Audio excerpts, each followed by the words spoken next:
चैतन्य प्रभु दया करो रे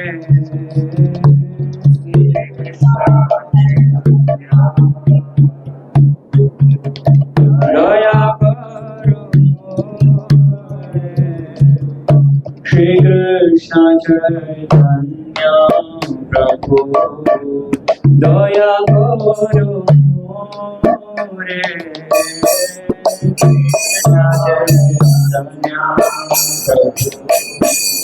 दया करो तुम बिना के दयालो जगत संसार तुम बिना के दयालो जगत संसार तुम बिना के दयालो जगत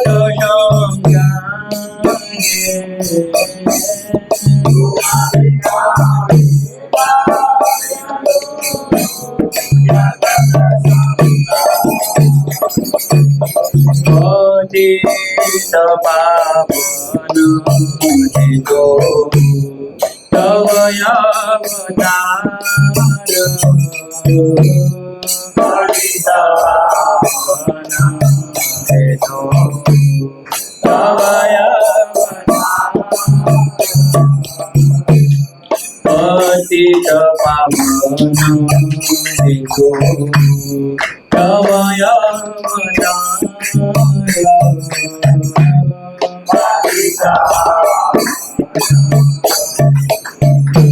तव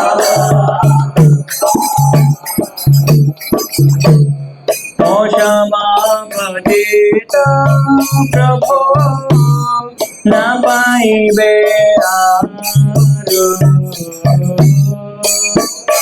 क्षमापतित प्रभो न पाइबे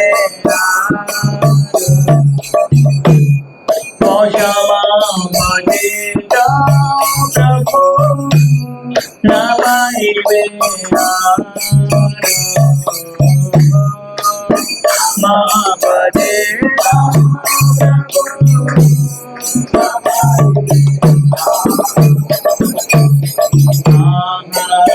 प्रभु नित्यानंद प्रेमानंद शोभे प्रभु नित्यानंद प्रेमानंद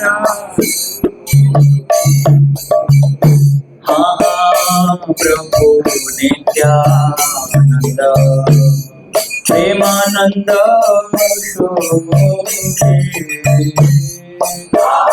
प्रभु नित्यानंद प्रेमानंद कृपावलोकन करो আমি বড় দুঃখে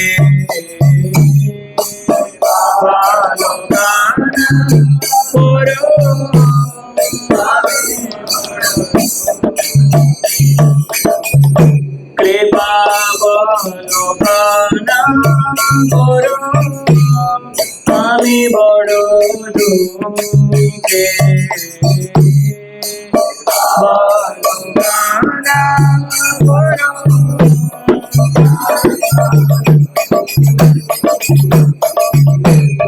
দয়া করো সীতাপতি অদ্বৈত গোসাই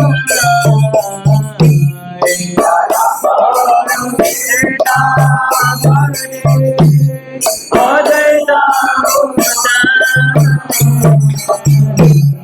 দয়া করো সীতাপতি অদ্বৈত গোসাই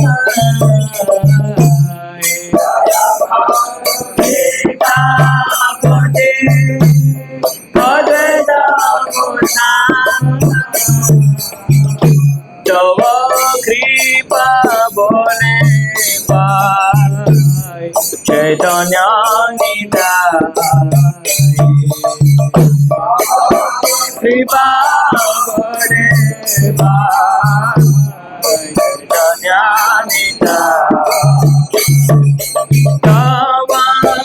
कृपा बोले पाय चैतन्य निताय कृपा बोले पाय चैतन्य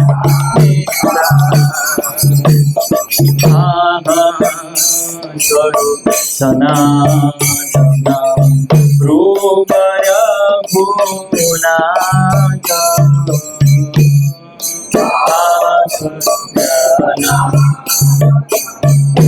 रूपरा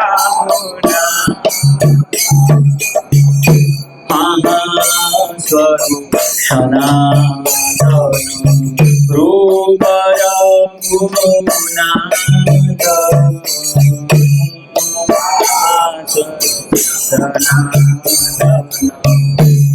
रूपरा भट्ट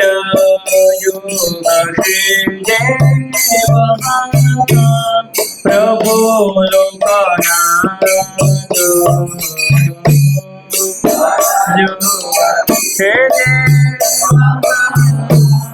प्रभु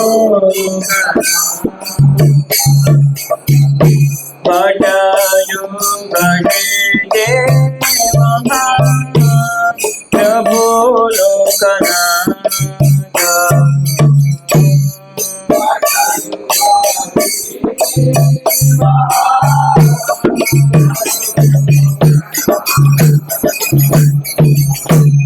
दया करो श्री आचार्य प्रभु श्रीनिवास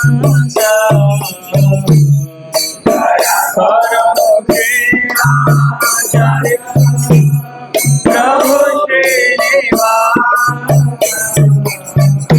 दया करो श्री आचार्य प्रभु Srinivas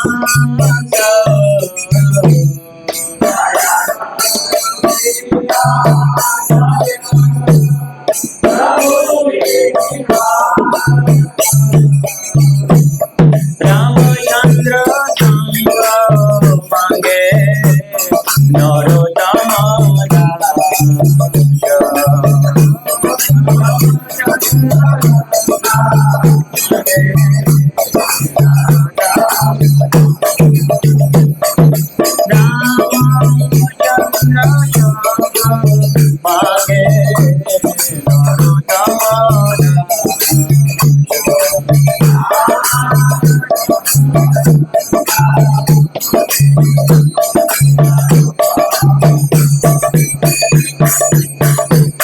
Hare Krishna Krishna Krishna Hare Hare Hare Rama Rama Rama Hare Hare Krishna Krishna Krishna Krishna Hare Hare Hare Rama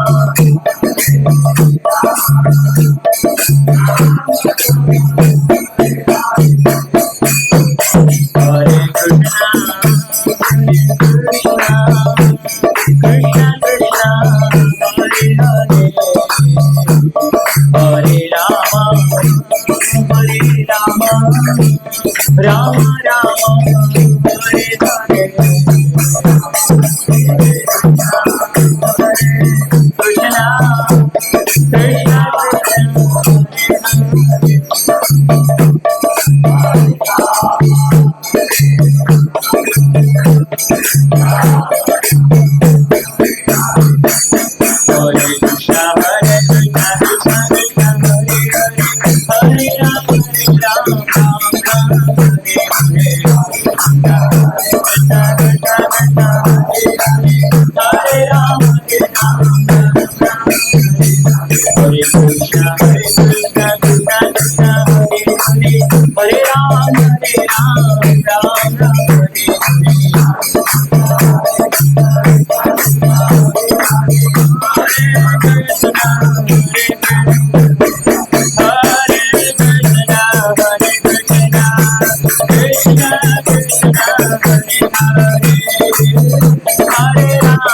जय ओम विष्णुपाद परमहंस परिव्राजकाचार्य अष्टोत्तरशत श्री श्रीमद अभयचरणारविंद भक्ति वेदांत स्वामी श्रील प्रभुपाद की जय। जय ओम विष्णुपाद परमहंस परिव्राजकाचार्य अष्टोत्तरशत श्री श्रीमद भक्ति सिद्धांत सरस्वती गोसाई महाराज प्रभुपाद की जय। अनंत कोटि वैष्णव वृंद की जय। रामाचार्य श्री हरिदास ठाकुर की जय। प्रेम से कहो श्री कृष्ण चैतन्य प्रभु नित्यानंद श्री अद्वैत गदाधर श्रीवासादि गौर भक्त वृंद की जय। श्री श्री राधा कृष्ण गोपो गोपी श्याम कुंड राधा कुंड गिरी गोवर्धन की जय। श्री वृंदावन मथुरा धाम की जय। द्वारिका धाम की जय। श्री वृंदावन मथुरा धाम की जय। जगन्नाथपुरी धाम की जय। मायापुर नवदीप धाम की जय। गंगा मई की जय। यमुना मई की जय। भक्ति देवी की जय। तुलसी देवी की जय। समवेत भक्त वृंद की जय। निताय गौर प्रेमानंद।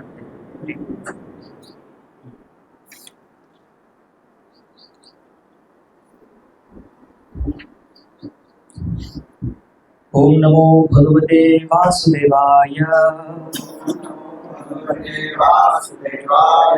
ओम नमो भगवते वासुदेवाय। ओम नमो भगवते वासुदेवाय। ओम ज्ञानतिमिरन्धस्य ज्ञानाञ्जनशलाकया चक्षुरुन्मिलितं येन तस्मै श्रीगुरवे नमः। श्रीचैतन्यमनोभीष्टं स्थापितं येन भूतले स्वयं रूपः कदा मह्यं ददाति स्वपदान्तिकं।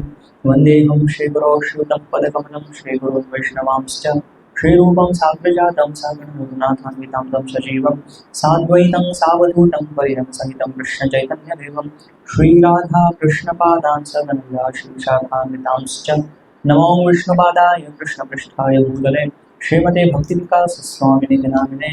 नमो विष्णुपादाय कृष्णपृष्ठाय भूतले श्रीमते भक्तिवेदांत स्वामिनिधि नामिने।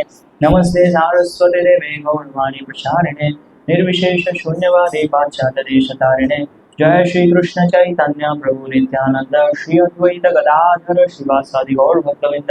हरे कृष्णा कृष्णा कृष्णा हरे हरे हरे राम राम राम हरे हरे। हरे कृष्ण। आज हम डिस्कस करेंगे क्वालिटीज ऑफ अ डिवोटी, वैष्णव के गुण। हम अक्सर ये समझते हैं कि वैष्णव जो है वो कैसे होना चाहिए, तो अक्सर हमारी समझ यही रहती है कि वैष्णव मतलब कि उसके मस्तिष्क पर तिलक है, गले में कंठी है, धोती कुर्ता धारण किया है, शिखा है। लेकिन ये वास्तव में बाह्य कारण है। वैष्णव जाना जाता है उसके गुणों से, उसकी क्वालिटी से। और जब तक हम इन क्वालिटी को डेवलप नहीं करेंगे तब तक हम अपने आप को वैष्णव नहीं बोल सकते। तो जब हम भक्ति में आते हैं तो हमें अपने आप को एनालाइज करना चाहिए कि मेरे अंदर ये गुण है कि नहीं। मैं भक्त अपने आप को कहता हूँ, लेकिन वास्तव में मेरे अंदर ये गुण आए हैं कि नहीं, ये हमें पता करना चाहिए। और श्रीमद् भगवद गीता में 12वें अध्याय में भक्ति योग में भगवान श्री कृष्ण अर्जुन को बता रहे हैं कि भक्त कैसा होता है, तो उसके ऊपर आज हम डिस्कस करेंगे।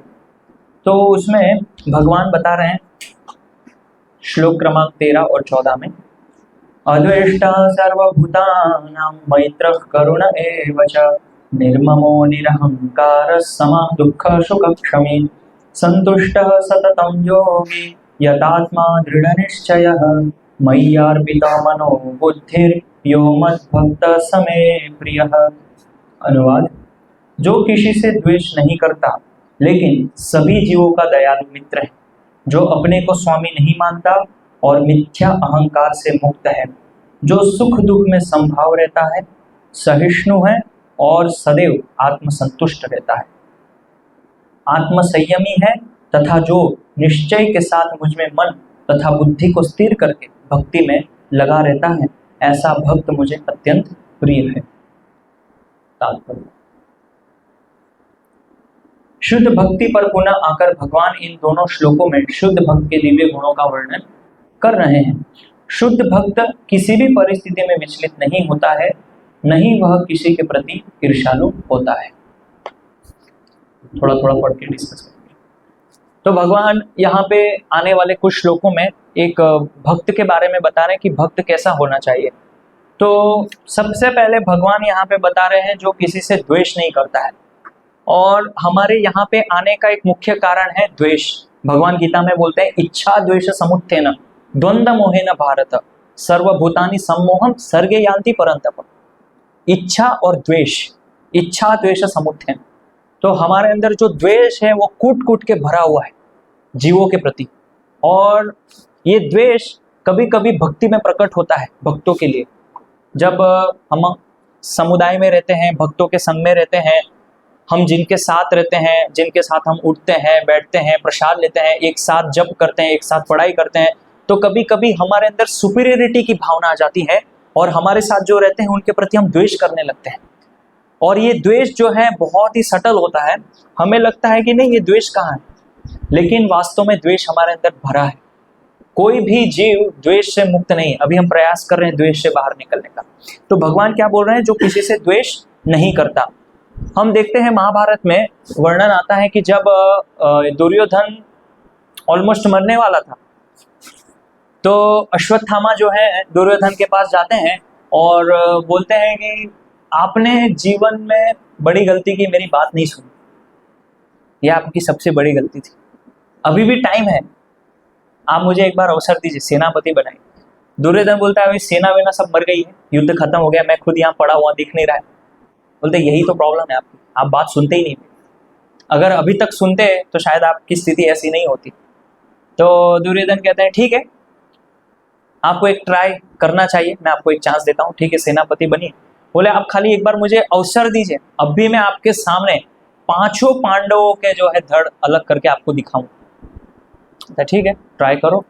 वैसे तो अभी तक हुआ नहीं है, भीष्मदेव चले गए हैं, इस युद्ध से पलायन कर चुके हैं, द्रोणाचार्य जा चुके हैं, कर्ण जा चुका है जो कि सबसे शक्तिशाली था, और अभी आप ट्राई करना चाहते हैं, ठीक है, कर लीजिए। और दुशासन, उसके पास तो मतलब भीम के इक्वल था, वो भी मारा जा चुका है, और मेरी स्थिति अभी है जो आपको सामने दिख रही। फिर भी आपको ट्राई करना है, कर लीजिए, जो कि मुझे लगता नहीं है। तो अश्वत्थामा कहता है, ठीक है, आप मुझे एक बार अवसर दीजिए। तो अश्वत्थामा जो है वो एक बार उसी दिन रात्रि में अपने शिविर में जाता है, और जाते समय देखता है कि पेड़ पे पक्षी है और एक शिकारी आके वो मारता है, और जो चिड़िया है वो उसकी माता वहाँ है, लेकिन जो उसके बच्चे थे वो मर जाते हैं। तो बहुत विलाप करती है, बहुत विलाप। तो उसको ये दृश्य दिखता है, तो अश्वत्थामा सोचता है मैं भी ऐसे ही करूँगा, उनके बच्चों को मार दूंगा। कुंती के जो बच्चे हैं, तो कुंती बहुत विलाप करेगी तो अपने आप मर जाएगी। फिर पूरा जो ये जो सब लोग पीछे पड़े हैं पांडव कि हमें थोड़ा राज्य दे दीजिए, खत्म ही होगा, जड़ से खत्म हो जाएगा। अश्वत्थामा क्या करता है उस समय, शिविर में जाता है, पांडवों के शिविर में जाके वहां देखता है कि 5 लोग सोए हुए हैं और उनके गला काट देता है, और गला काट के दूसरे दिन वो दुर्योधन को दिखाने जाता है। जब वो दुर्योधन के पास आ रहा होता है तो दुर्योधन कहते हैं ये पॉसिबल नहीं है, कैसे कर लिया, तो ये प्रूफ है, मैं लेके आया हूं, देखो ये 5 सर। बोलते मैं मान ही नहीं सकता। बोलते हैं अच्छा एक काम करो, भीम का सिर दिखाओ, भीम। तो देखे खोलता है और भीम का सिर, बोलता है ये भीम है ही। फिर दुर्योधन बोलता है सही बताओ तुमने क्या किया। तो फिर उसको घटना याद आती है कि वहां 5 पुत्र सोए थे, वो वास्तव में द्रौपदी जो माता है उनके पुत्र थे 5, जिनका कि उस युद्ध से कोई लेना देना नहीं था, कुछ भी उन्होंने कुछ बिगाड़ा नहीं था कौरवों का। लेकिन अश्वत्थामा वहां पे गया और द्रौपदी के 5 पुत्रों को निहत्ते थे, कुछ भी उनके पास अस्त्र शस्त्र कुछ नहीं थे, सोए हुए थे, और उनको गला काट के ले आए। दुर्योधन इतना उनको कोसता है अश्वत्थामा को कि तुमने क्या किया, क्षत्रिय के नाम पे तुम कलंक हो, ये शोभा नहीं देता एक क्षत्रिय को जो तुमने किया है। तो उस समय सोचिए जो असुर लोग थे उनके अंदर भी ये थोड़ी भावना थी कि तुमने गलत किया, अधर्म किया। तो जब द्रौपदी माता आती है, उस शिविर में प्रवेश करती है, बहुत विलाप करती है, बहुत उनको कष्ट होता है कि किसने किया, और इतना रोती है। आप सोचिए एक माता के लिए कितना कष्ट होगा कि जब वो अपने रूम में प्रवेश करे और देखे कि मेरे बच्चे का धड़ जो है अलग है और सिर कोई काट के ले गया। कोई भी माता जब अपने बच्चों को इस हालत में देखेगी कितना उसको कष्ट होगा। तो द्रौपदी माता बहुत विलाप कर रही है, बहुत रो रही है, और 5 पांडवों को बता दी कैसे आपके होते हुए कैसे। तो अर्जुन फिर बोलता है कि अब मुझे पता है ये कौन किया, अश्वत्थामा बचा है, उसने किया होगा। फिर अर्जुन जो है अश्वत्थामा को पकड़ने के लिए जाते हैं और भागते हैं भागते हैं, भगवान जो है रथ चला रहे होते हैं, और अश्वत्थामा क्या करता है, ब्रह्मास्त्र छोड़ता है अर्जुन को मारने के लिए। अर्जुन बोलते हैं कि भगवान देखिए इन्होंने ब्रह्मास्त्र छोड़ा है। तो भगवान बोलते हैं देखो ये ब्रह्मास्त्र बहुत शक्तिशाली है, अगर ये आपने भी ब्रह्मास्त्र छोड़ा है तो आप ब्रह्मास्त्र छोड़ दिए है, लेकिन अभी इसको वापिस ले लो, क्योंकि अश्वत्थामा ये विद्या नहीं जानता है वापिस खींचने की, लेकिन आप जानते हो, तो आप इस दोनों ब्रह्मास्त्र को अपने पास खींच लो। तो अर्जुन ऐसे ही करते हैं, ब्रह्मास्त्र छोड़ के उसका भी और अपना स्वयं दोनों ब्रह्मास्त्र खींच लेते हैं, रिवर्स गियर, वापिस तर्कस में आ जाते हैं। और फिर भगवान बहुत तेज से रथ चलाते हैं और अश्वत्थामा को पकड़ लेते हैं, और पकड़ के द्रौपदी माता के पास लाते हैं। और द्रौपदी माता जो है अश्वत्थामा को देखते हैं और बहुत गुस्से में होते हैं। भीम को तो एकदम लगता है कि मार दो अश्वत्थामा को।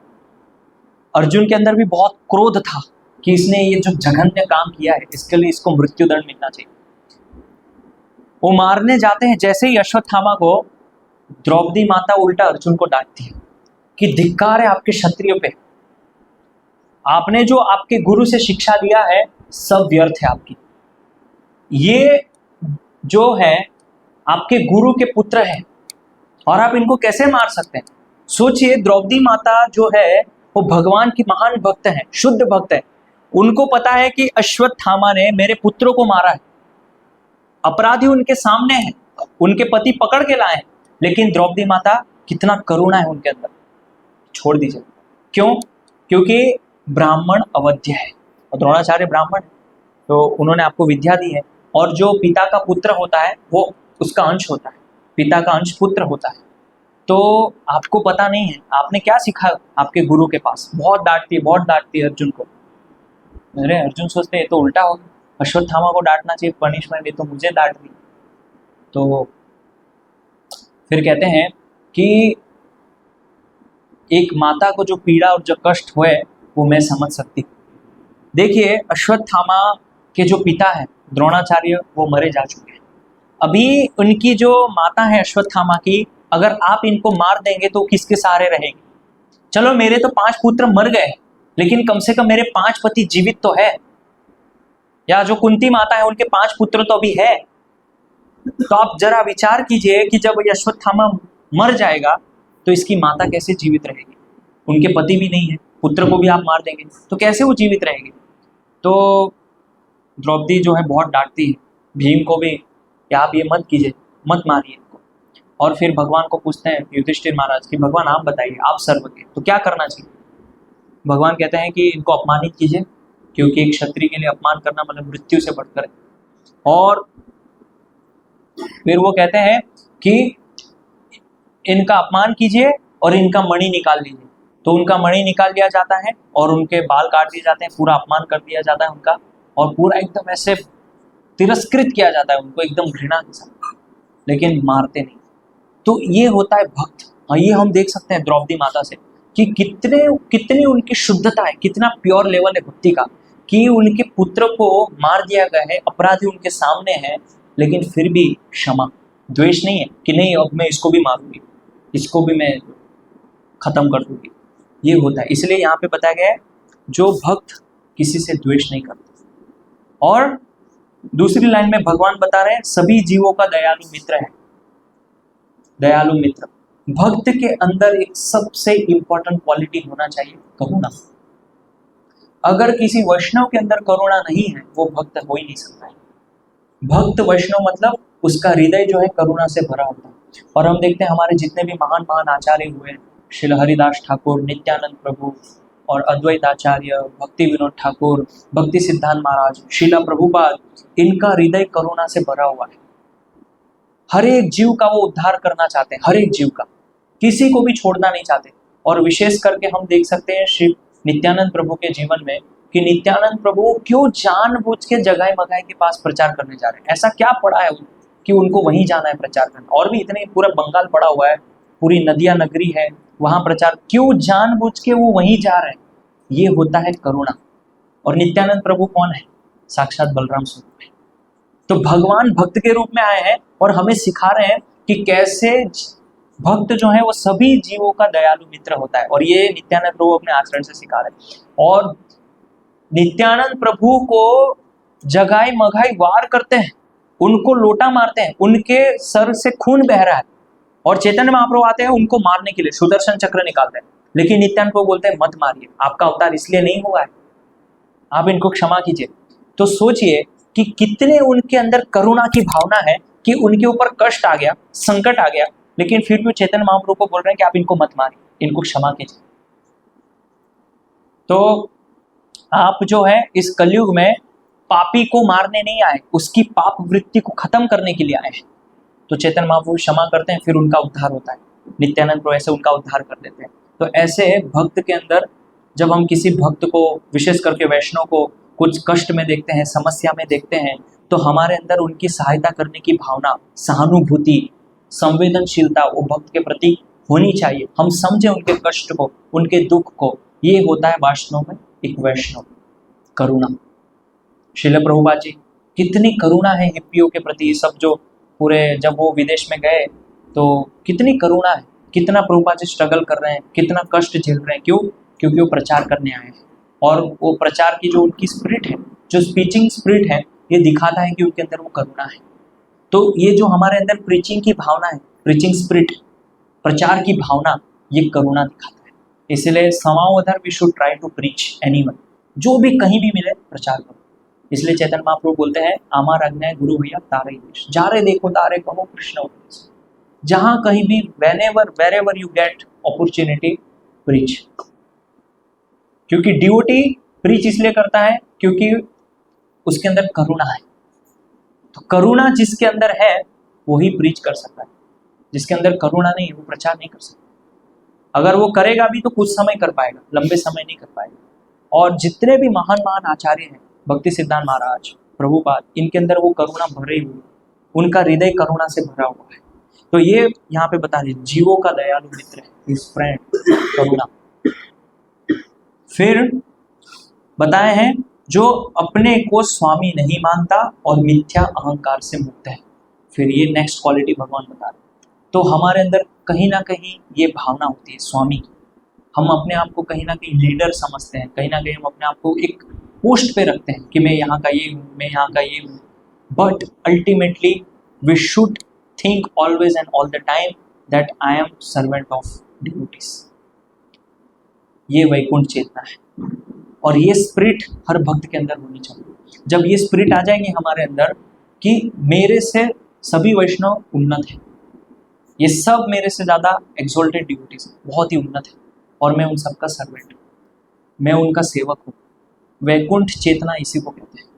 जो वैकुंठ गोलोक वृंदावन में कोई भी अपने आप को श्रेष्ठ नहीं समझता है, कोई भी अपने आप को महान नहीं मानता है। वो क्या सोचते हैं कि मुझसे अच्छे भक्त श्रीमती राधा जी सोचती है मुझसे अच्छे भक्त चंद्रावली है, जो कि भगवान के अच्छे से सेवा करती है। चंद्रावली सोचती है नहीं नहीं, मैं उतनी अच्छी नहीं हूँ, मुझसे अच्छी सेवा तो राधा जी करती है। और राधा जी जब भगवान की, तो ऐसे ये स्पर्धा लगी रहती है। सब ये सोचते हैं कि मैं क्या कर रहा हूँ कृष्ण के लिए, मुझसे अच्छी सेवा तो ये लोग कर रहे हैं। और हर कोई व्यक्ति यही चाह रहा है, क्योंकि बाहर तो सब जगत में यही है ना, अपने आप को स्वामी मानते हैं, अपने आप को लीडर मानते हैं।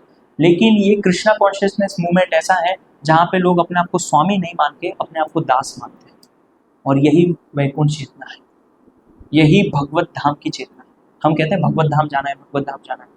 ये भगवत धाम को हम यही क्रिएट कर सकते हैं, इस कॉन्शियसनेस। तो जैसे हम बोलते हैं वृंदावन जाना है, तो वृंदावन एक कॉन्शियसनेस है, कोई स्थान नहीं। वो वृंदावन कॉन्शियसनेस क्या है, यही है जो मैं बता रहा हूँ। वृंदावन कॉन्शियसनेस मतलब कि दास दासानु दास, खाली दास नहीं, दास दासानु दास। ये चैतन्य महाप्रभु हमको सिखा रहे, गोपी भरत पद कमल और दास दासानु दास। ये कॉन्शियसनेस जब हमारे अंदर आएगी तो फिर भगवान हमारे ऊपर कृपा करेंगे। लेकिन जैसे ही हमारे अंदर ये भावना आ जाएगी स्वामी मास्टर, हालांकि हम एक दूसरे को प्रभु करके संबोधित करते हैं, बट इसका मतलब ये नहीं कि हमें सही में अपने आप को प्रभु समझना है या प्रभु मानना है। वो हमारे सामने जो भक्त हैं जिनको हम प्रभु कह रहे हैं, वास्तव में हमें वो रियली ऐसा सोचना है कि ये प्रभु है। ऐसा नहीं कि फॉर्मेलिटी है, प्रभुपाद जी ने बोला है कि इस्कॉन में सबको मेल मेंबर्स को प्रभु बोलना इसलिए बुला रहे। No, in really we should think कि अगर मैं प्रभु बोल रहा हूँ मतलब रियली वो मेरे प्रभु है। ऐसे भक्ति सिद्धांत महाराज अपने शिष्यों को प्रभु बुलाते थे। तो भक्ति सिद्धांत महाराज बोलते थे आप मेरे शिष्य ने, आप वास्तव में मेरे स्वामी, आप प्रभु हैं मेरे। इस कॉन्शियसनेस में वो अपने डिसाइपल के साथ ट्रीट करते थे। कभी कभी प्रभुपाद जी जो है अपने डिसाइपल्स को स्वामी बुलाते थे, मधुद्वेष स्वामी, जयपता का स्वामी। सोचिए उनको कैसा लगता होगा, अरे ये हमारे गुरु है प्रभुपाद जी और हमें स्वामी बुला रहे हैं। लेकिन वास्तव में प्रभुपाद जी का भी वही मूड था। ऐसा नहीं कि ये मेरे सर्वेंट है, ये मेरे शिष्य है, ये मेरे डिसाइपल है तो उनको एक्सप्लॉइट करो। तो उसी प्रकार जो लीडर होता है उसके अंदर तो ये विशेष करके, कोई प्रीचिंग में लीडर है, कोई जो है रसोई किचन का लीडर है, कोई ओसी होगा, कोई ना कोई किसी ना किसी लेवल पे लीडर है। लीडर, सबसे अच्छा लीडर वो है जिसके अंदर सर्वेंट कॉन्शियसनेस है। He is the best leader जिसके अंदर सर्विंग की भावना है, to serve the Vaishnavas. He is the good leader. तो कभी कभी लीडर, प्रभुपाद जी बोलते हैं लीडर के ऊपर एक बहुत ही फेमस स्टेटमेंट था। प्रभुपाद जी क्या बोलते हैं,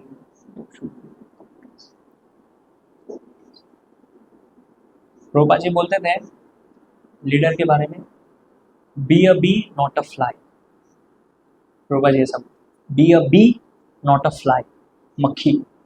तो लीडर कैसा होना चाहिए, मधुमक्खी की तरह। सभी भक्तों से कुछ ना कुछ उसको गुण स्वीकार करने चाहिए।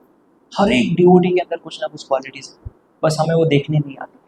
इसलिए प्रभुपाद जी बोलते हैं लीडर शुड बी, कैसा होना चाहिए, be a bee not a fly, मक्खी की तरह नहीं होना चाहिए बस क्योंकि हम अपने आप को श्रेष्ठ मानते हैं, हम अपने आप को महान समझते हैं। अरे आप ये नहीं कर रहे हो, आपके अंदर ये दुर्गुण है, आपके अंदर ये बैड क्वालिटीज है। ठीक है, हो सकता है हमें उसको इम्प्रूव करना चाहिए, सुधारना चाहिए अगर हमारी वो ड्यूटी है। लेकिन बट स्टिल हमें ये भी देखना चाहिए कि इस भक्त के अंदर ऐसी क्या क्वालिटी है जो मैं उससे सीख सकता हूँ। तो स्वामी की भावना, इसलिए प्रभुपाद जी बोलते थे कि leader means he is the servant of everyone. ये लीडर का मतलब नहीं है कि हम मास्टर, हम सर्वेंट। और मिथ्या अहंकार से मुक्त है, ये भगवान बता रहे हैं। फॉल्स ईगो, हमारे अंदर बहुत फॉल्स ईगो, बहुत फॉल्स ईगो। हमको बुरा लगता है, हम आर्ग्यूमेंट करते हैं, हम डिसएग्री होते हैं, और बहुत हमको बहुत मुश्किल होता है जब हमारे खिलाफ, हमारे विचारों के खिलाफ या हमारे मत के खिलाफ कुछ होता है तो हमें बहुत बुरा लगता है, या मेरी प्लानिंग के खिलाफ कुछ होता है तो हमें बहुत बुरा लगता है। ये सब हमारा फॉल्स ईगो है। जैसे मान लीजिए कि कभी कभी ऐसा भी हो सकता है कि हमारी कुछ अथॉरिटी हमको बोल रही और हम कुछ प्लानिंग लेके गए कि प्रभु जी देखिए ऐसा ऐसा है, तो बोलते नहीं आप ऐसा मत कीजिए, ये कीजिए, थोड़ा अंदर कष्ट होता है। ये हमारा फॉल्स ईगो। कहीं भी अगर आपको ऐसा लगे अरे मैं तो इतना अच्छा प्लानिंग लेके आया था, नहीं प्रभु जी ने रिजेक्ट कर दिया, मैं तो कितना अच्छा सोच के आया था, नहीं प्रभु जी ने, कहीं भी अगर ऐसा आ गया मैं फॉल्स ईगो। और ये आता है हमारे अंदर, हो जाता है, हम उसको व्यक्त नहीं करते हैं लेकिन माइंड में हम सोचते रहते हैं कि मैं तो ये सब पूरा रिसर्च किया, प्लानिंग किया, सब देखा, नहीं प्रभु जी ने तो उसको रिजेक्ट कर दिया। तो ऐसा ये जो फॉल्स ईगो है कहीं ना कहीं वो प्रकट होता रहता है। और ये फॉल्स ईगो हमारा एवरीडे रूटीन में, एवरीडे लाइफ में आप देखना कहीं ना कहीं आपका निकलता है। आप इसे उसको एनालाइज करेंगे तो आपको पता चलेगा कि हम डिसएग्री हो जाते हैं, नहीं नहीं नहीं ऐसा नहीं, ऐसा है, ऐसा है। तो हमारे अंदर हम्बलनेस नहीं है, हम्बलनेस नहीं है, इसलिए हम किसी चीज़ को स्वीकार नहीं कर पाते। ह्यूमिलिटी नहीं है। भक्त के अंदर ह्यूमिलिटी होना बहुत जरूरी है। चैतन्य महाप्रभु बोलते हैं कि भक्त जो है कौन है, वैष्णव कौन है। कोई वैष्णव है जिसके अंदर वैष्णवता के गुण नहीं है, खाली बाहर से लग रहा है कि वो वैष्णव जैसा है, तिलक है, गट्ठी है, कपड़े पहना है, शिखा है, सब थोड़ा बहुत जानता भी है, बोलना भगवान के बारे में। तो चैतन्य महाप्रभु बोलते हैं लेकिन जिसके अंदर वैष्णवता के गुण नहीं है तो वो कैसा है, जैसे एक पक्षी है, अच्छा है, स्वस्थ है, लेकिन उसके पंख नहीं, तो वो पक्षी किस काम। वैष्णव जाना जाता है उसके गुणों से। ये बाहरी चीज़ है, बाहरी फैक्टर्स है कि आपको कितना अच्छे से फिलोसॉफी बताना आता है, कितने अच्छे से आप श्लोकों को रिसाइट करते हैं, कितने अच्छे से आप गा सकते हैं, कितने अच्छे से आप रिदम बजा सकते हैं, ये इम्पोर्टेंट नहीं है, ये सेकेंडरी है। इम्पोर्टेंट है इस क्वालिटियों को डेवलप करना, इसको समझना और इसको बढ़ाना अपने आप। तो ये बता रहे अहंकार से, मिथ्या अहंकार से मुक्त है। तो सब हमारे अंदर मिथ्या अहंकार है और हम जो है मिथ्या अहंकार से ग्रसित हैं, तो कभी कभी प्रकट होता है, ये हमें देखना चाहिए। और फिर भगवान बता रहे हैं जो सुख दुख में संभाव रहता है। तो ऐसा नहीं कि जब हमारे अकॉर्डिंग सिचुएशन हो हम पूरे एकदम खुश हो गए, पूरे भाव में बह गए। कभी कभी बहुत लोग इतने खुश हो जाते, इतने खुश हो जाते, माला करना ही भूल जाते। अब तो खुशी का दिन, चैंटिंग ही छूट जाती। बाद में बता रहे बहु माला रह गया, मेरा तो बहुत खुश था, मैं तो चैंटिंग भूल गया, इतना खुश हो जाता। कभी कभी भक्त इतने खुश होते हैं, इतने खुश हो, रीडिंग ही छूट जाती। तो हमें ये समझना चाहिए कि अगर कुछ मैंने भगवान से प्रे किया है और वो फुलफिल हुआ है तो वास्तव में भगवान की कृपा से हुआ। ऐसा नहीं कि मैंने कुछ एफर्ट लगाया या मैंने कुछ प्लानिंग किया इसलिए ये हुआ। अल्टीमेटली रिजल्ट भगवान के हाथ में है। तो अच्छा होना, बुरा होना, ये भगवान के हाथ में होता है। तो इसीलिए जब हमें ऐसा लगता है कि क्या हो गया, मैं तो इतना मेहनत किया, एफर्ट लगाया, सब कुछ किया, लेकिन रिजल्ट नहीं आया, तो हम दुखी हो जाते हैं और इतने डिप्रेस हो जाते हैं कि हम भक्तों से बात नहीं कर पाते हैं, क्योंकि हम अंदर अंदर डिप्रेस्ड हैं, चिंता से, तनाव है हमारे, हम बात नहीं कर पाए क्योंकि हम पूरा अंदर से हमें लग रहा है कि यार मैंने इतनी मेहनत की, सब कुछ हुआ नहीं अच्छे से। तो इसलिए यहाँ पे क्या बता रहे हैं, संभाव। संभाव, ऐसा नहीं कि खुशी है तो एकदम इतने खुश हो गए कि हम चैंटिंग भूल गए, रीडिंग भूल गए, पूरा एकदम हैप्पी लाइफ, खुशी के मारे उछल रहे। और दुखी हो गए तो इतना डिप्रेस्ड हो गए, इतने तनाव में चले गए कि भक्तों से बात नहीं कर पा रहे हैं, चैंटिंग में मन नहीं लग रहा है, हम रीडिंग नहीं कर पा रहे हैं। ऐसा नहीं होना चाहिए। तो इसलिए भगवान क्या बता रहे हैं कि बाहर जो मटीरियल लोग होते हैं वो जब उनके जीवन में खुशी आती है, बहुत उनको सुख मिलता है, तो पूरा एकदम 7वें आसमान में होते हैं। लेकिन भक्त के लाइफ में ऐसा नहीं होता है, वो भगवान की कृपा को देखता है। अगर उसके जीवन में दुख भी आता है तो ठीक है, भगवान इससे मुझे कुछ सिखाना चाह रहे हैं, इससे मुझे भगवान कुछ लेसन देना चाह रहे हैं, जो हो सकता है मैं अपने पूरे जीवन में कभी सीखा नहीं, भगवान मुझे इस गलती से सिखाना चाह रहे हैं। तो इस तरह से हमें उसको लेना चाहिए। तो हर केस में हमें भगवान के हस्तक्षेप को देखना चाहिए, हर परिस्थिति में। और फिर दूसरा भगवान बता रहे हैं सहिष्णु है, टॉलरेंस, सहिष्णु, ये बहुत इंपॉर्टेंट है। सहनशील। चैतन्य महाप्रभु क्या बोलते हैं, तृणादपि सुनीचेन तरोरिव सहिष्णुना। तरोरिव, तृणादपि, तृण मतलब तृणाद अपि, तृण से भी। तृण क्यों उदाहरण दिया है, क्योंकि तृण के ऊपर जब कोई व्यक्ति चलता है तो उसको कुचल देता है, लेकिन उसके जाने के बाद वो वापस खड़ा हो जाता है। तो इसलिए बोले तृणाद अपि सुनीचेन, नीच नहीं बोला है। हमें ऐसा लगता है अरे नीच, तो लगता है गाली दे रहा है मेरे को, नीच बोल दिया मेरे को, है नीच बोल रहा है। चेतन महाप्रभु ने सुनीचेन, क्या हम ये सोचते हैं कि मैं सुनीच हूं? नहीं, चैतन्य महाप्रभु ने त्रिनाद अपनी सुनीच है ना। सामान्य रूप से आप बाहर किसी को बोले नीच, तो नीच बोल दिया, गाली दे दिया, रिप्लाई में वो भी आपको गाली दे, नीच बोल रहा है, मैं अभी दिखाता हूँ। चैतन्य महाप्रभु क्या बोल रहे हैं? भक्त को ये कॉन्शियसनेस होना चाहिए कि मैं सुनीच हूँ, त्रिनाद अपनी सुनीच है ना। और फिर क्या बोल रहे हैं? तरोर इव सहिष्णुना। तरोर इव, तरोर का मतलब होता है वृक्ष जैसा सहिष्णु होना चाहिए। क्यों सहिष्णु वृक्ष जैसा होना चाहिए? मतलब हो सकता है वृक्ष से ज्यादा हमें सहिष्णु होना पड़े, वृक्ष से ज्यादा। और वृक्ष तो केवल एक उदाहरण दिया है समझाने के लिए कि वृक्ष को हम जो है मेहनत करते हैं, लगाते हैं बीज, वो पौधा बनता है, फिर पेड़ बनता है, फिर उसके बाद उसमें जो है फूल उगते हैं, फिर वो फल देता है, और कुछ समय के बाद कुछ व्यक्ति आके उसको काट के चला जाता है, और काटने के बाद भी वो जलने में काम आता है, उसके बाद भी वो जाते जाते कुछ सेवा देके जाता है। तो ऐसा होता है भक्त कि मरते मरते भी कुछ हमारा कुछ काम में आए शरीर। जैसे पेड़ होता है, फल दे दिया, फूल दे दिया, सब दे दिया, अभी उसको जब काटा तो जाते जाते भी वो अग्नि देके जा रहा है, कुछ तो काम में आ रहा है। तो ऐसे ही एक भक्त जो है उसका बॉडी मरते समय भी सेवा में जाना चाहिए। तो हमारा पूरा time 24 hours we should utilize our time in Krishna service. He is devotee. फिर भगवान तरोर इव सहिष्णुना अमानी न मानते, ये बहुत इंपॉर्टेंट है। अमानी, भक्त के अंदर ये लक्षण होना चाहिए, अमानी। अगर उसको ऐसा लगता है इसने मुझे देखो रिस्पेक्ट नहीं किया, इसने मुझे ऑबेसेंसिस नहीं किया, इसने मुझे हरे कृष्ण नहीं बोला, ये क्या है? ऐसा थोड़ी होता है। इतना तो बोलना चाहिए ना, हरे कृष्ण तो बोलना चाहिए मुझे, और फिर तो ये जो है ऑबेसेंसिस भी नहीं करना चाहिए, इतना तो एटिकेट होना, ऐसा भावना आ सकता है ना।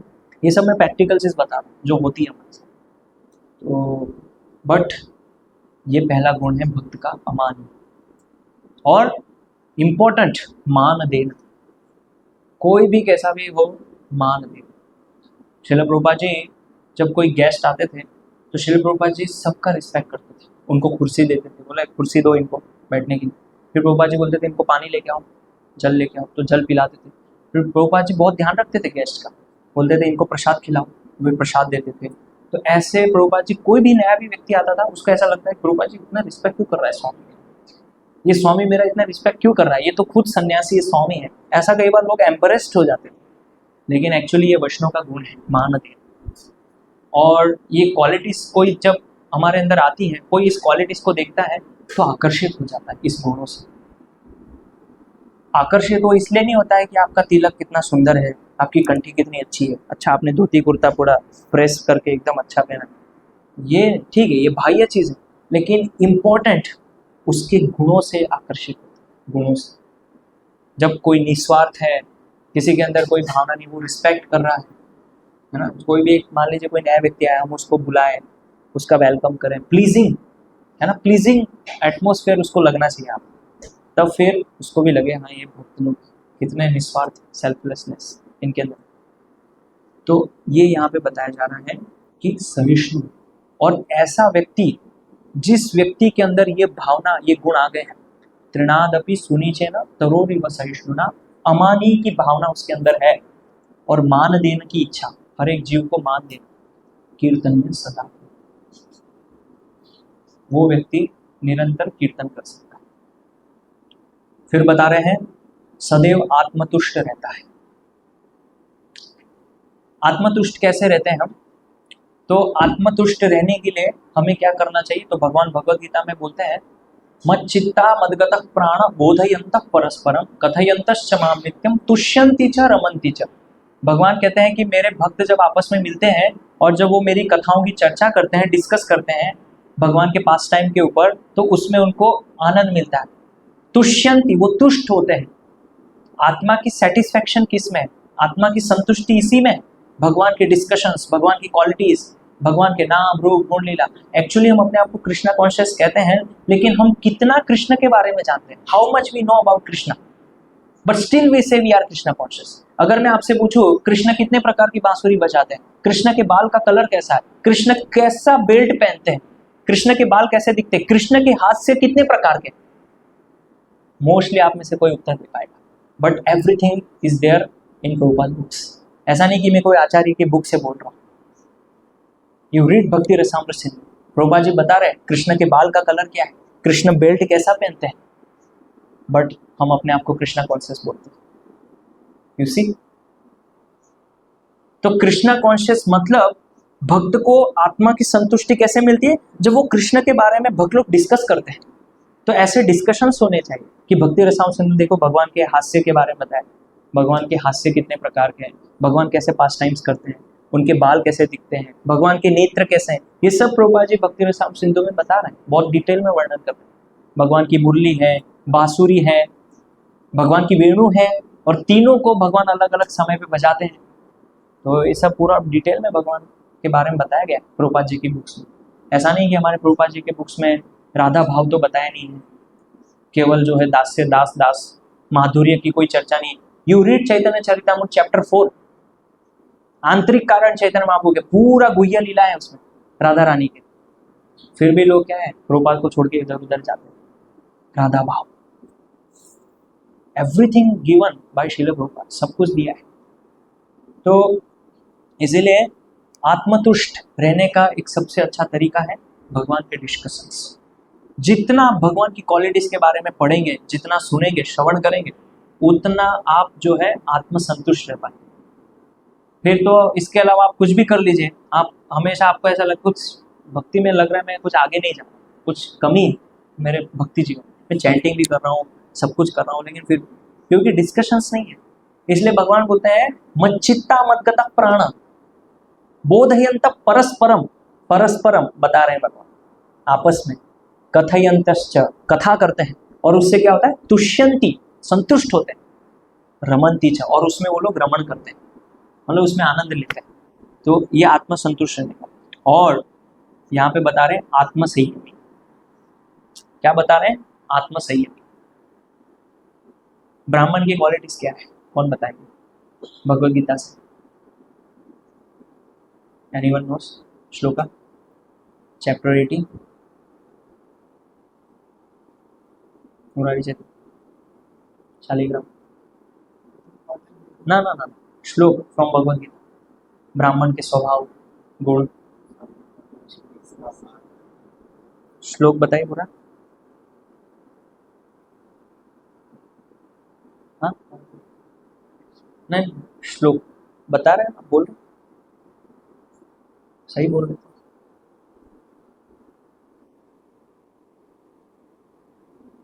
शमो दम तपः शौचम शांतिर आर्जवम एवच ज्ञानम विज्ञानम आस्तिक्यम ब्रह्म कर्म स्वभाव।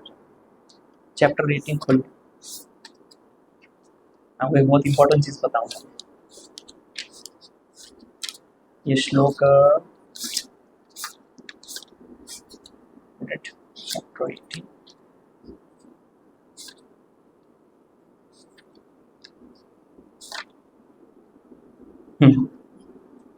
श्लोक क्रमांक 41 42 उसमें बताया शमोदमा तपस्व। मिल गया, मिल गया सबको? इसमें एक वर्ड आया है दमा, क्या लिखा है प्रभुपाद जी ने वर्ड टू वर्ड मीनिंग में? इंग्लिश में क्या है? यस, आपने कई बार सुना होगा लेक्चर्स में और बुक्स में भी पढ़ा होगा, और प्रभुपाद जी के लेक्चर्स में और जनरल लेक्चर्स में, कि एक वैष्णव जो है वो ब्राह्मण से ऊपर है, ब्राह्मण से ऊपर वैष्णव को माना गया है। तो कम से कम उसके अंदर ब्राह्मणिकल क्वालिटीज होना चाहिए मिनिमम, क्योंकि वो ब्राह्मण से ऊपर बताया गया है वैष्णव, उसकी पोजीशन जो है ब्राह्मण से ऊपर है। इसका मतलब यह है कि उसके अंदर मिनिमम ब्राह्मणिकल क्वालिटीज होनी चाहिए। और इसमें क्या बता रहे हैं? दमा, आत्मसंयम और क्षमा, तपा, ये सब जो ब्राह्मणिकल क्वालिटीज यहाँ बता रहे हैं, ऐसा नहीं कि ये केवल ब्राह्मणों के लिए है, जो ब्राह्मण दीक्षित भक्त हैं उनके लिए ना, हर एक वैष्णव के लिए क्वालिटीज है। और इसमें यही बता रहे हैं आत्मसंयमी, और प्रभुपाद जी बता रहे हैं दमा, दमा मतलब सेल्फ कंट्रोल। तो हमें अपने आप के ऊपर कंट्रोल होना चाहिए। क्या हम देख, ऐसा नहीं कि हमारी आँख कहीं भी जा रही हम देख रहे हैं, कहीं भी हम कुछ भी, we should be very careful. मैं डिटेल में नहीं जाऊंगा, लेकिन ये ब्रह्मचारी परिप्रेक्ष्य है तो आप समझ सकते हैं। कभी कभी हमारा mind divert, we should self control, इतना तो हमारा आत्मसंयम होना चाहिए, है ना। तो यही भगवान यहाँ पे बता रहे हैं, आत्मसंयम, सेल्फ कंट्रोल।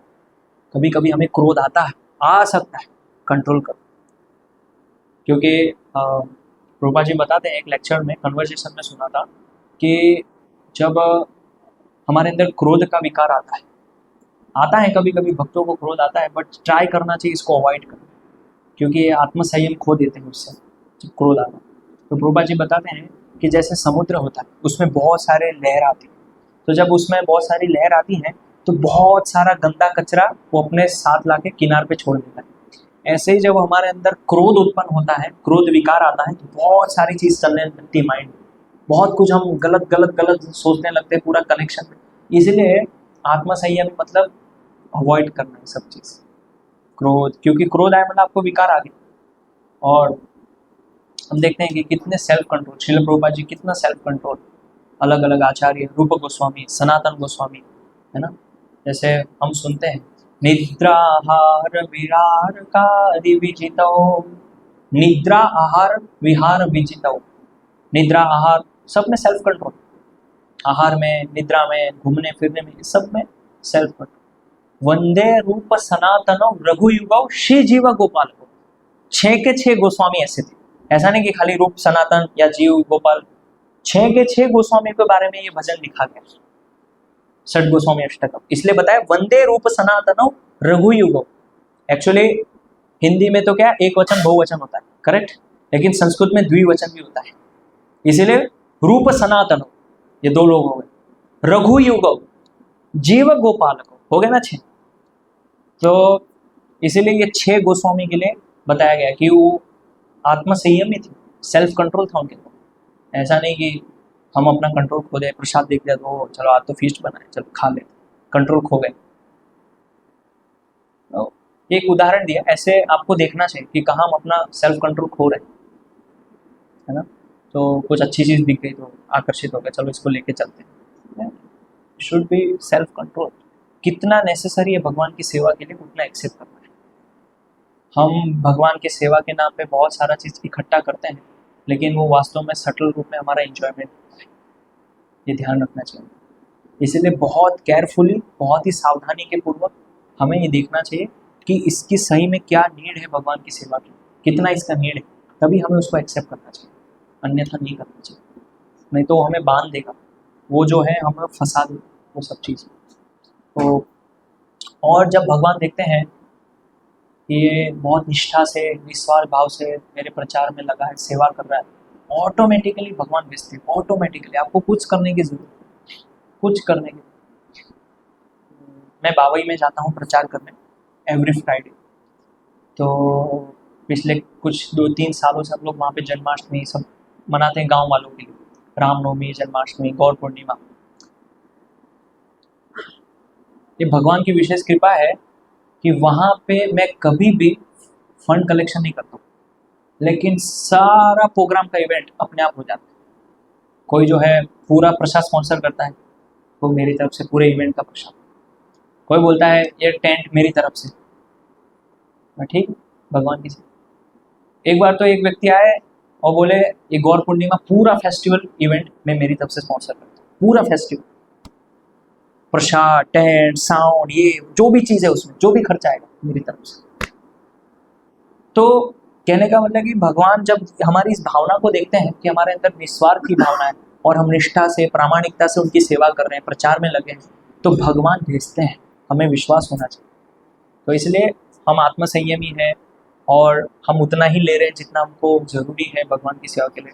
तो भगवान देखते हैं कि भगवान एक्चुअली हमारे हृदय में परमात्मा के रूप में स्थित है, तो हमारी भावनाओं को, हमारी क्वालिटी को सब देखते हैं, इसकी कॉन्शियसनेस क्या है, इसकी भावना क्या है, और उसके अकॉर्डिंग भगवान हमारे साथ डीलिंग करते हैं। भगवान कहते हैं ना, ददामी बुद्धि उगम, उसके अनुसार बुद्धि देते हैं। तो इसलिए ये जरूरी है आत्मसंयम। फिर बता रहे हैं कि जो निश्चय के साथ मुझ में मन तथा बुद्धि को स्थिर करके भक्ति में लगा रहता है। तो क्या बताएं, उत्साह, निश्चय, धैर्य, 3 चीज बताया। उत्साह होना चाहिए और निश्चय और धैर्य। कभी कभी उत्साह होता है, निश्चय भी होता है, लेकिन धैर्य खो देते हैं। तो इसलिए यहाँ पे क्या बता रहे हैं कि मुझ में मन और बुद्धि को स्थिर करके, मन और बुद्धि दोनों स्थिर करना है भगवान। अगर दोनों में से केवल कोई एक चीज है तो वो एक चीज लगने से क्या है कि आप खिंचाव होगा आपका, लेकिन अगर मन और बुद्धि दोनों लगी है तो आप स्थिर रहेंगे, कृष्ण भक्ति एकदम स्थिर रहेंगे, आपका खिंचाव नहीं होगा। कभी आप जो है बहुत ज़्यादा मटेरियल कॉन्शियसनेस में चले गए, कभी आप बहुत ज़्यादा स्पिरिचुअल हो गए, लेकिन जब आपके माइंड और इंटेलिजेंस दोनों लगे हुए हैं और फिर आप देखिए उसके बाद जो आप सेवा करेंगे, जो प्रचार करेंगे, जो आपकी कॉन्शियसनेस होगी, इट विल बी लाइक एकदम हाई स्पिरिचुअल। लेकिन कभी कभी हमारे साथ उल्टा हो जाता है। क्यों? क्योंकि कभी कभी हमारा माइंड लगता है, कभी कभी नहीं लगता है। बुद्धि से तो हम जानते हैं, सब कुछ जानते हैं, कर भी रहे हैं, लेकिन माइंड का थोड़ा प्रॉब्लम हो जाता है कभी कभी हमारे साथ। इसीलिए भगवान क्या बोल रहे हैं, मुझ में मन और बुद्धि दोनों को स्थिर करना है।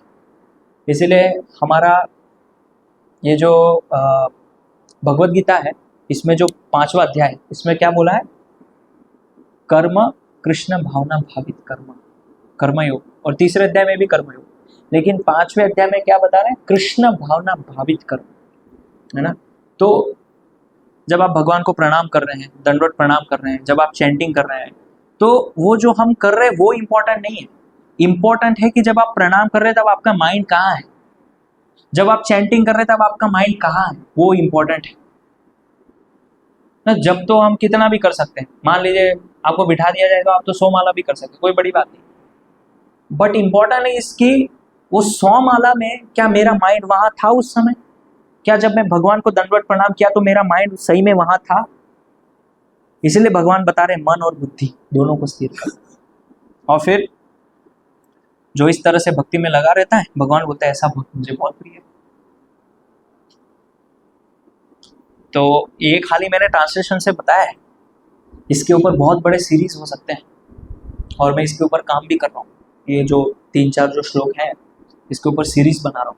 तो ये तो मैंने अभी खाली आपको एक्सप्लेन किया है खाली ट्रांसलेशन से, अब ये पूरा पर्पट बचा है, यू नो। तो आप समझ सकते हैं कितनी क्वालिटीज है वैष्णव को डेवलप करने की, और अभी हम कहाँ हैं। तो इसमें प्रभुपाद जी बहुत बहुत सारे पॉइंट्स बता रहे हैं तात्पर्य के अंदर, कैसे दुख आता है तो हमें क्या सोचना चाहिए, सहिष्णु के लिए हमें क्या करना चाहिए, फिर शारीरिक भौतिक कष्ट, शारीरिक, ये सब बहुत कुछ बता रहे हैं। उसके ऊपर अभी हम डिटेल में चर्चा नहीं करेंगे, कभी नेक्स्ट टाइम टाइम मिलेगा तो इसको और डिटेल में हम डिस्कस कर सकते हैं। हरे कृष्ण।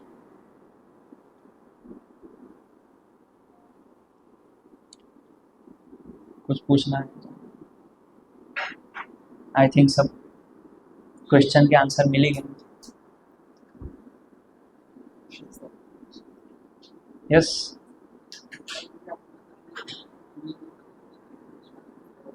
हाँ हाँ डिस्कस।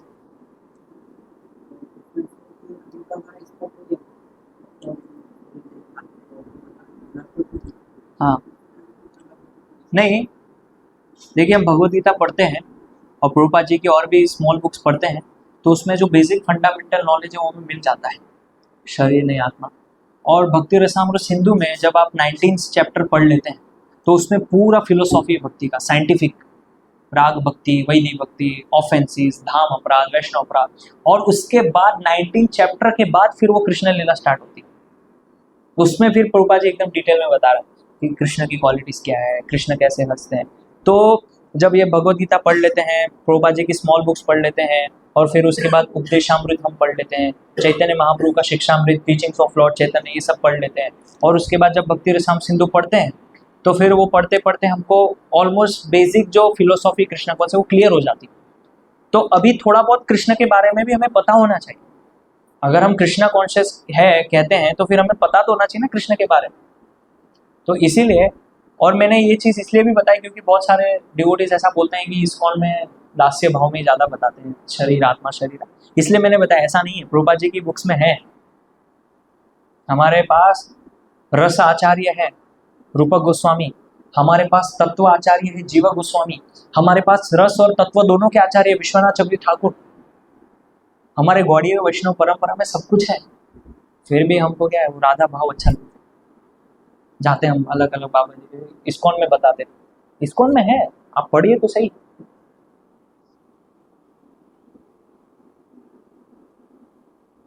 करेक्ट। तो जब आप उसको पढ़ेंगे 19 चैप्टर भगवत गीता सब क्लियर करेंगे, जो आप उसके बाद जब उस पर 19 चैप्टर के बाद जब जाएंगे ऑटोमेटिक आपको पता चलेगा कृष्ण की कौन है, कृष्ण क्वालिटीज क्या है उनकी।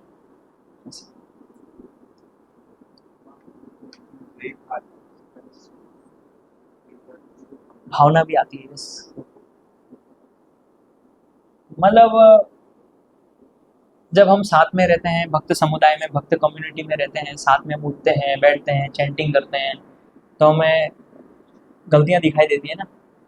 देखो ये कैसे उठ रहे हैं, कैसे बैठ रहे हैं, कैसे प्रसाद हो रहे हैं, इनको तो ये भी नहीं आता है। तो हमारे अंदर वो सुपीरियरिटी है, मैं कहीं ना कहीं श्रेष्ठ की भावना आती है जब हम साथ में रहते हैं तो। लेकिन जब जैसे फॉर एग्जांपल मान लीजिए कि कोई बहुत एकदम सीनियर ड्यूटी, बहुत सीनियर प्योर ड्यूटी, जैसे फॉर एग्जांपल सव्यसाची, तो आप रोज प्रभु जी के साथ रहेंगे तो आपको कहीं ना कहीं कुछ दिखेगा, अरे प्रभु जी तो ऐसा बोलते हैं लेक्चर, तो फिर हमको दिखने लगता है कमी। तो ये ऐसा लगता है ये मैं प्रभु जी इतना बेसिक फॉलो नहीं करते। जैसे गुरु महाराज, उनके साथ आप रहेंगे, कोई सर्वेंट रहता है तो उसके अंदर भी वो आ सकता है, अरे गुरु महाराज तो ब्रह्मचारी बुक में ऐसा लिख रहे हैं लेकिन महाराज तो ये फॉलो कर रहे हैं। जैसे गुरु महाराज ने ब्रह्मचारी बुक में लिखा है कि 45 मिनट्स या सोते हैं तो रेस्ट करते हैं तो हमें स्नान करना चाहिए, स्नान करके फ्रेश होकर फिर कपड़े पहनने चाहिए, लेकिन गुरु महाराज नहीं करते। तो कोई देखेगा तो अरे महाराज तो खुद लिख रहे हैं, वो खुद फॉलो नहीं कर। तो इसीलिए जब हम साथ में रहते हैं भक्त कम्युनिटी में तो ये चीज़ अक्सर होती है हमारे साथ, हम द्वेष आ जाता है भक्त के लिए, फिर हम क्या है वो भक्त की जो इम्पोर्टेंस है ना हमारे अंदर मुझसे वो चली जाती है कि भक्त इतना इम्पोर्टेंट है। वैष्णव एसोसिएशन जब हम साथ में रहते हैं तब हमें पता नहीं चलता है, लेकिन जब हम दूर जाते हैं ना तब हमें इम्पोर्टेंस पता लगती है कि डिवोटी के साथ में जब था तो कितने महान महान भक्त लोग थे उस समय मेरे साथ, क्योंकि मैं अभी अकेला पड़ गया। लेकिन जब होते हैं तो इम्पोर्टेंस मालूम नहीं चलती उसकी। ऐसा करेक्ट। मैं भी प्रयास कर रहा हूँ सीखने का, मैं भी अभी बहुत सारे गुणों को प्रयास कर रहा हूँ, अर्जित करूँ। आप लोग आशीर्वाद दीजिए कुछ कर पाऊँ। सो ब्लेसिंग्स, वैष्णव का ब्लेसिंग्स चाहिए हमेशा। We should seek the blessings. जब भी हम हमारे से कोई वरिष्ठ हो, सीनियर ड्यूटी हो, we should take their blessings. हमेशा आगे रहना चाहिए, वैष्णव का आशीर्वाद देने, इसमें कभी पीछे नहीं हटना चाहिए। जब भी हम वरिष्ठ भक्तों को मिलते हैं तो उनको बोलिए कि रोज आप कृपा कीजिए, आशीर्वाद दीजिए कि भक्ति में और आगे बढ़ सके, ये गुणों को डेवलप कर सके। तो वो लोग जब हमारे ऊपर ब्लेसिंग्स देंगे, कृपा करेंगे, और हम प्रयास भी कर रहे हैं अपनी तरफ से पूरा बेस्ट एफर्ट लगा रहे हैं, then will able to develop on this qualities.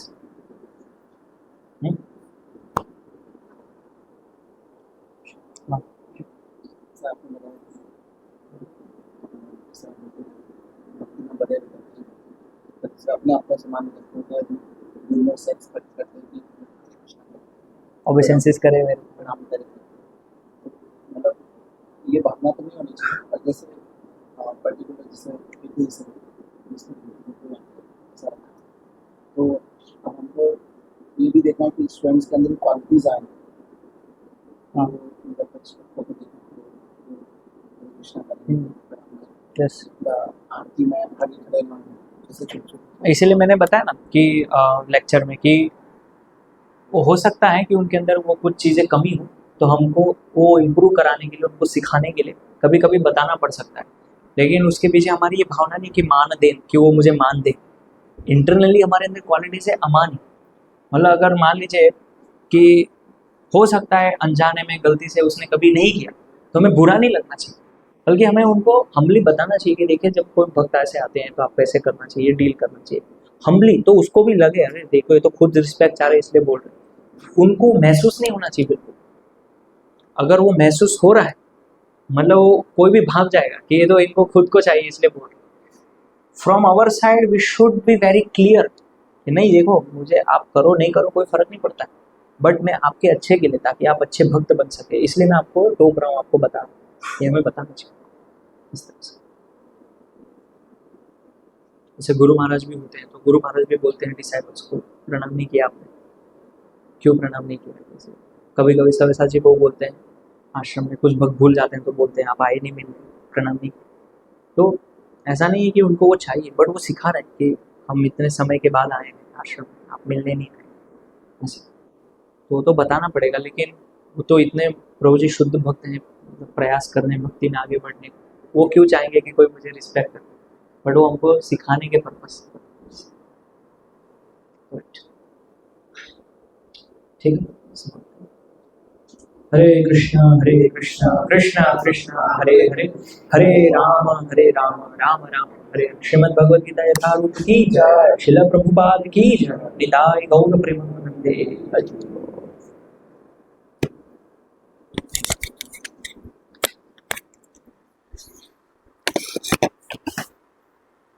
Next